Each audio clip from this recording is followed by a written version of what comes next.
getting high, drinking all the time just for fun. And I don't know where or when I crossed that line, and I started dying.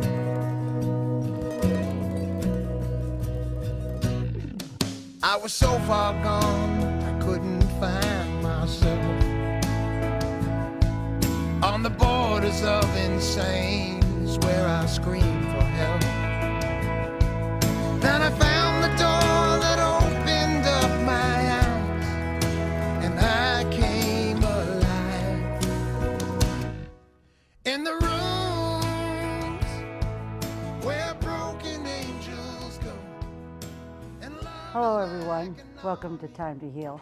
My name is Pam Hemphill, and I bring you the dark side of addiction to a whole new light.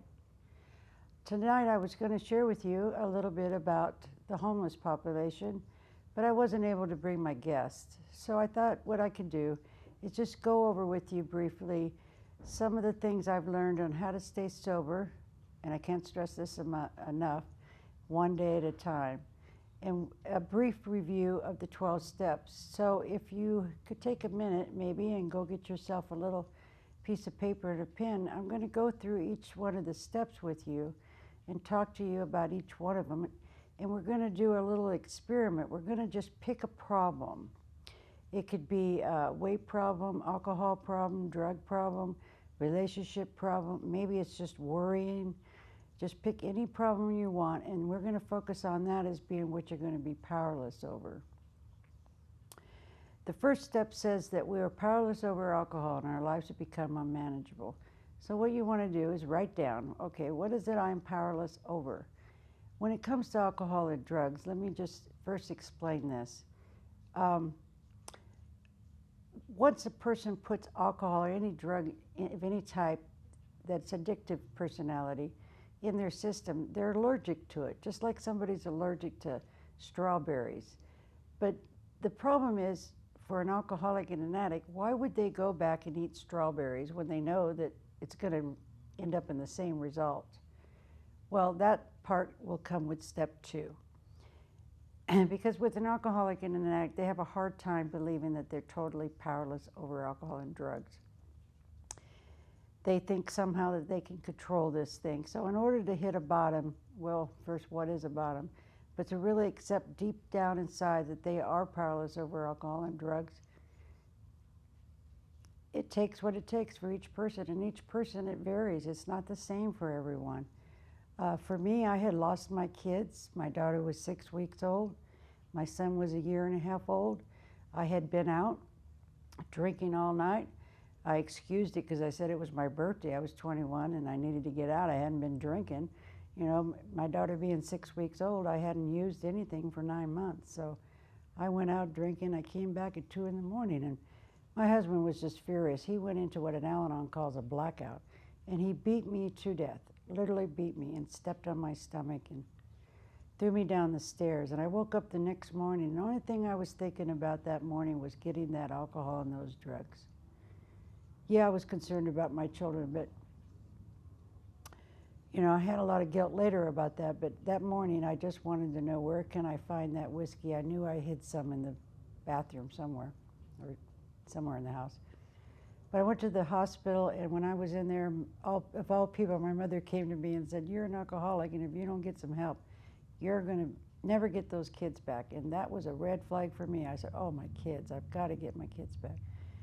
So I went to my first meeting, and there was a man standing up taking a 1-year cake, and I couldn't believe it. It was amazing. He was talking about having friends, and that really touched me because I had never had any real friends my whole life. I was very attracted to everything I heard that day in the meeting, but I think I was drunk within a week, you know. And my husband had taken me back, but again, I went back to drinking, so he left, and he disappeared on me and my kids for about 6 months. I continued to drink, though, for 4 years. I went in and out, going to meetings. But the one thing I kept hearing in those meetings was, keep coming back. Keep coming back. I can't stress that enough. I prayed and said the Lord's Prayer when I had whiskey. You know, I would be holding the whiskey, and then I would hold my nose because it would come out of my nose. And I'd be praying and asking God, let this be the last night, please. Just take my life. That's what I would always pray when I was drinking and using. Because I knew once I sobered up, I wasn't going to be able to cope again. But coming to believe that I was powerless over alcohol and drugs, well, that really wasn't that hard for me. I think there was a part of me that knew that. I didn't care, But because of the love and the things that I heard in the rooms, which you heard that song right before we came in here, all the loving people, before I started the show, really helped me. They did more than just talk to me. They were really there for me all the time. We used to have meetings after the meetings, phone calls at 2 o'clock in the morning, going over things with me, sharing with me. It never made me feel different. It always made me feel like I wasn't alone anymore, that my feelings and my thoughts were not unique, that I wasn't the only one that had low self-worth. I wasn't the only one that worried about things, that they too had the same issues, the same thinking process going on, but they had a solution on how to deal with it, and it was the 12 steps. So for everyone, coming to believe that you're powerless over alcohol, and the second part, believing that it's caused your life to become unmanageable. What does it take? Is that a no-brainer? If you've been in jail, you've lost your kids, you're homeless, on and on, lost a job, wife's threatening to leave you, is your life manageable? I don't think so, but this disease is cunning, baffling, and powerful. And it says in one of our books, without help, it is too much for us, that we have to have God. So August 10th, 1979, I was laying on my floor and I was crying, and I decided I was going to kill myself because I'd been in and out of the program for way too long, 4 years, I think, and I was just feeling so hopeless, and plus people were putting bets on me. So I decided I was going to kill myself, but the phone rang, but of course I'm going to have to answer the phone. If you're going to kill yourself, maybe somebody's going to save you, right? So I answered the phone, and it was my brother, and my brother at that time had 4 years of recovery. By the grace of God, and thank you, Father, he's been sober now for 39 years. But he called me, and he started talking to me, and I told him what was going on, that I was suicidal, and that I went out and drank again. And he said, I don't care, Pam.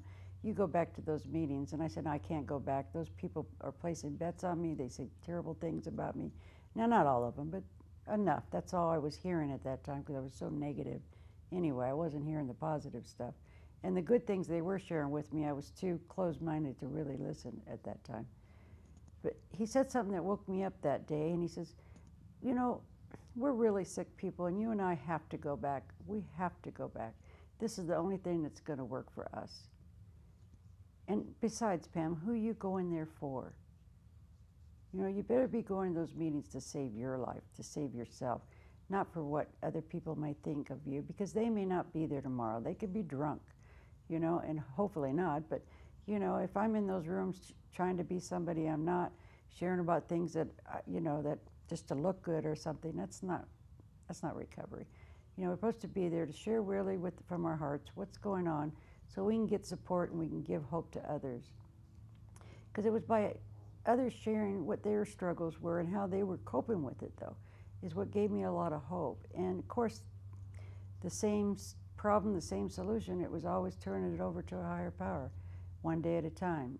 But the process of sharing and talking is so powerful. One alcoholic, one addict talking to another. There's nothing else that I have known to see work. So here we are. Let's go back. We're powerless over alcohol and our lives is unmanageable, right? Now, writing about that first step has a lot of controversy, but writing about this step actually came about from treatment centers needing to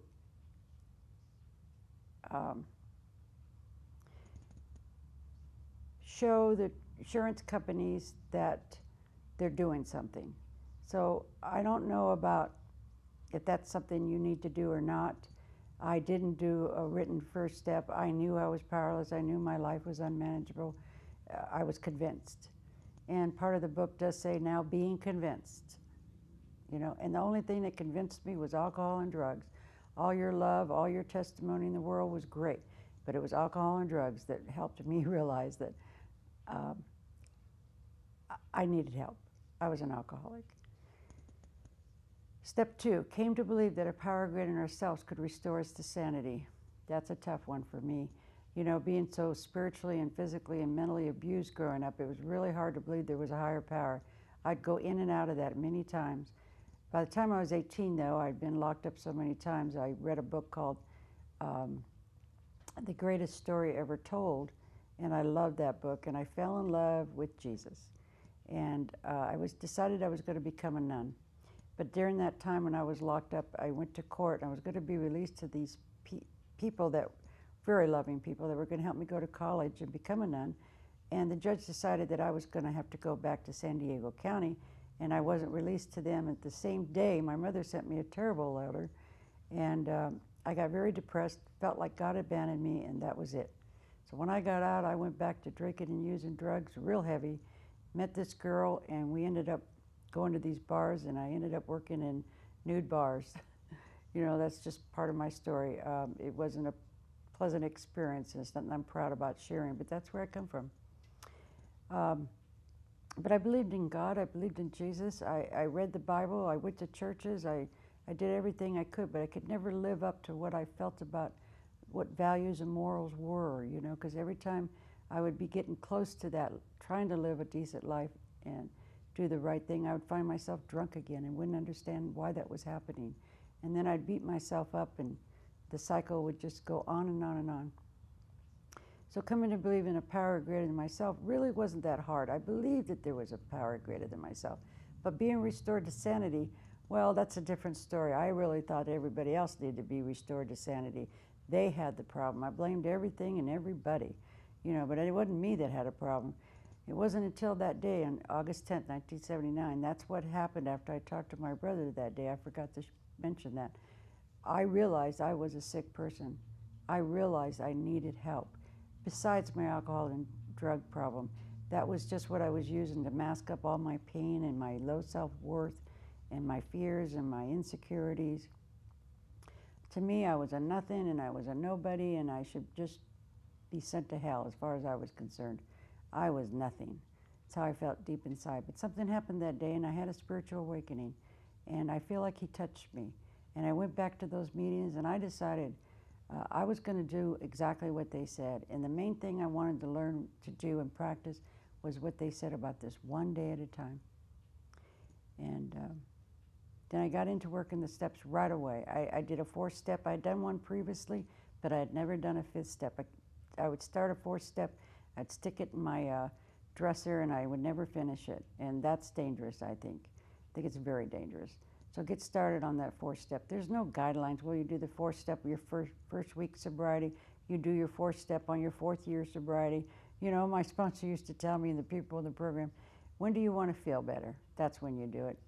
These steps are meant to align you in a process where your will is in line with God's will.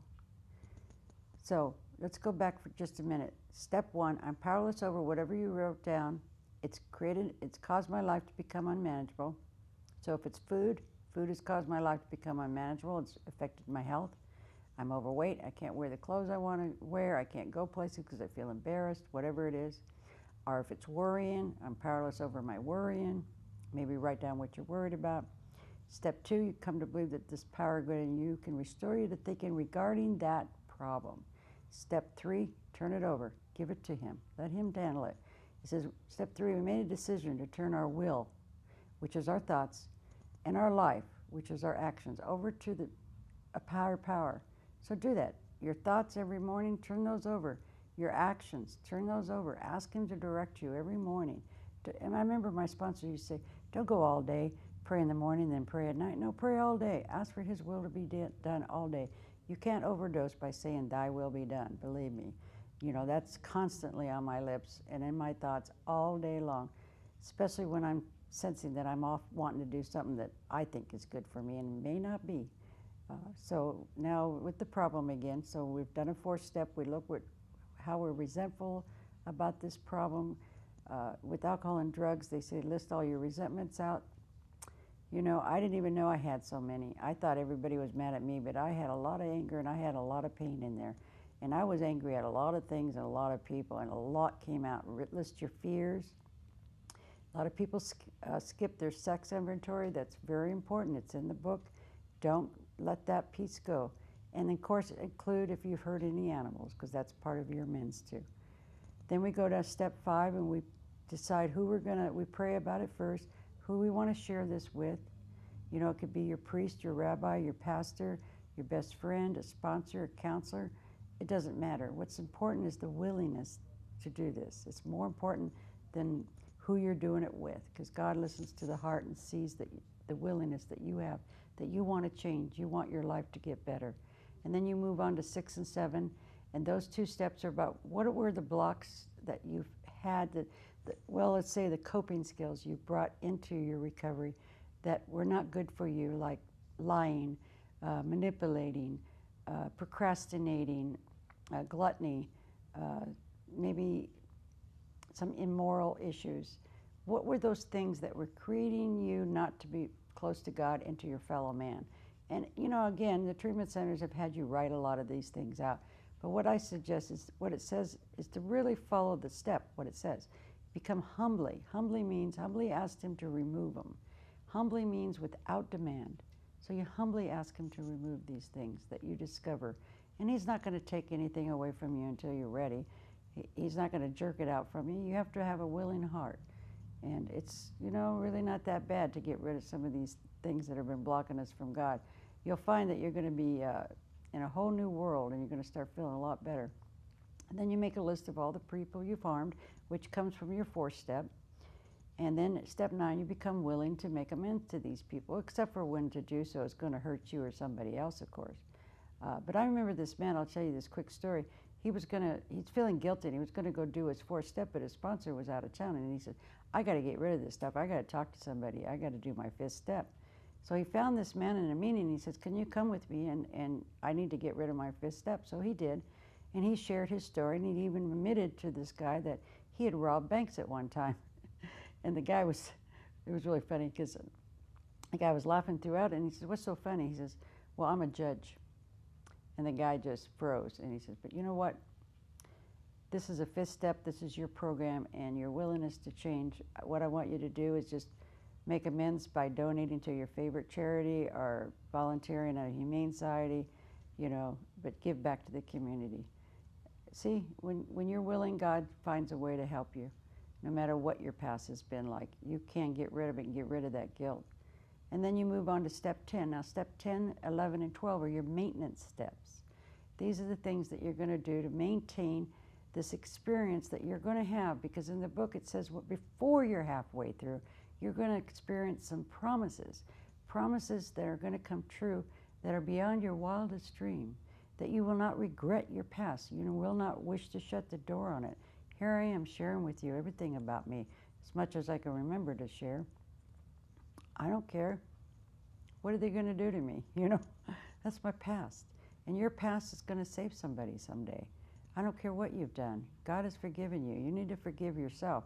That's the hardest thing for most of us alcoholics and addicts to do, is to forgive ourselves. We just hold on to that guilt forever. You know, I don't know if maybe that's just a way to have an excuse to continue the behavior or not, but let it go, you know. Pray about it, make your amends, move on. You know, it serves me and you and society no good for us to go around, running around feeling bad, you know, all the time, you know. And so step 10 is about continually watching out for these things that you discover, the resentments that might come up, the fears, the anxieties, the worries. It's a step that you review your day.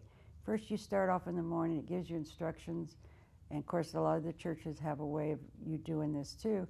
But in a 12-step program, what we ask that you do is that you review your day in the morning. You ask God for direction and guidance. And then at night, you thank Him. And you think about anybody you've harmed that day and become willing to make amends to them. And ask your Father how to direct you to do that. And then step 11 is sought through prayer and meditation. So prayer is talking and meditation is listening. And however you develop that is totally up to you.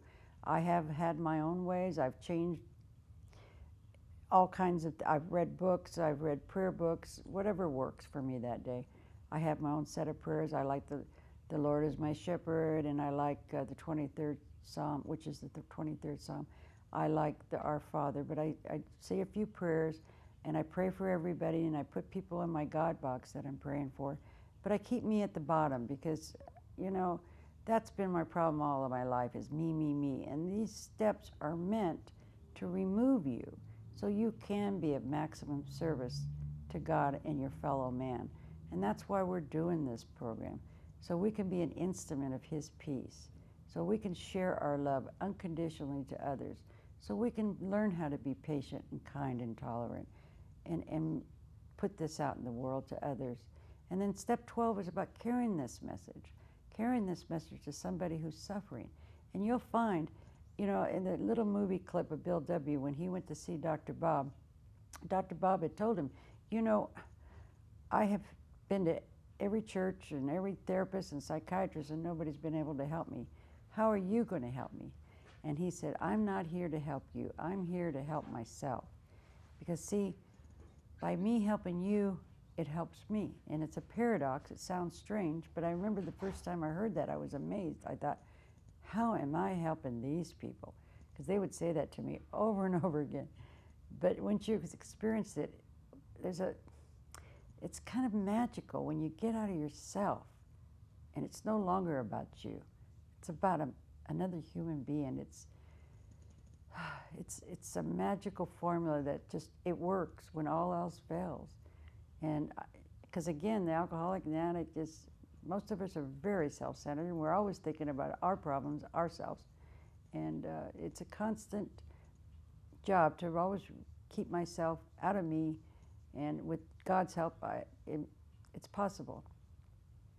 And then quickly, I want to go over some of the reasons why a lot of people do relapse once you've done these 12 steps. What I have found is generally people that didn't finish their 4th step, they never completed or became willing to do the 9th step, which is making amends. Of course, the 4th step again is where you made a list of all the people. You write an inventory about your resentments, and then step 9. And then later, issues came up where childhood abuse or whatever was going on, and they didn't want to go get professional help for it, and they didn't want to deal with those feelings. So again, you know, try to pray for open-mindedness and willingness, and don't give up. No matter if you've been to the program, back to the program, just keep coming back. These 12 steps will work. They work despite me. You know, 35 years, I do this one day at a time. I don't know if I'll be sober the rest of this day. Hell, I could go out and get drunk tonight. I don't take it for granted. I don't take this gift for granted. I have never have it. It's my priority in my life, and God is my priority, and if you keep it your priority, you're not going to have to do this alone. You're only going to do it as long as you choose to. There are many people out there to help you.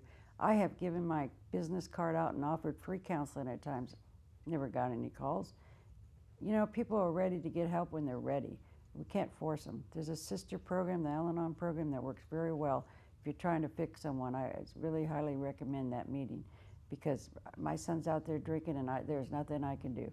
He's going to drink until he drinks, and it's going to take every drink he needs to get him where he's got to go, and I'm not going to be able to change that. But I had to learn how to stop enabling and how to take care of Pam. Before I end here, I just first want to say something really quick to my viewers and my Facebook friends. Thank you very much for all the help you provide to me on a daily basis. If you've never joined one of these Facebook groups, I hope you do. These are some wonderful people there. Every day they're reaching out, trying to help another alcoholic and addict and a family member who may have lost someone. There are others that have lost someone they love from this terrible drug epidemic that's going on. I hope you'll join the Fed Up rally September 28th, because as they march to the White House to help get rid of this overdose problem on this heroin and painkillers, prescription medication. And join the Addict's Mom. That's a wonderful group.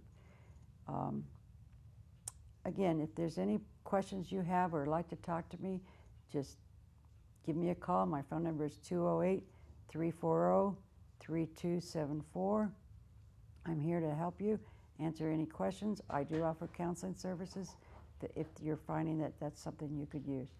So Don't you give up now. Remember, God will give you no more than you can handle.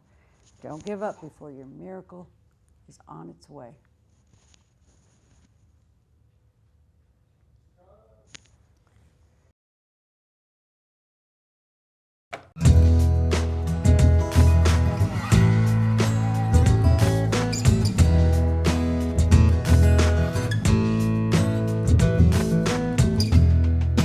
I woke up from a dream that someday was reality.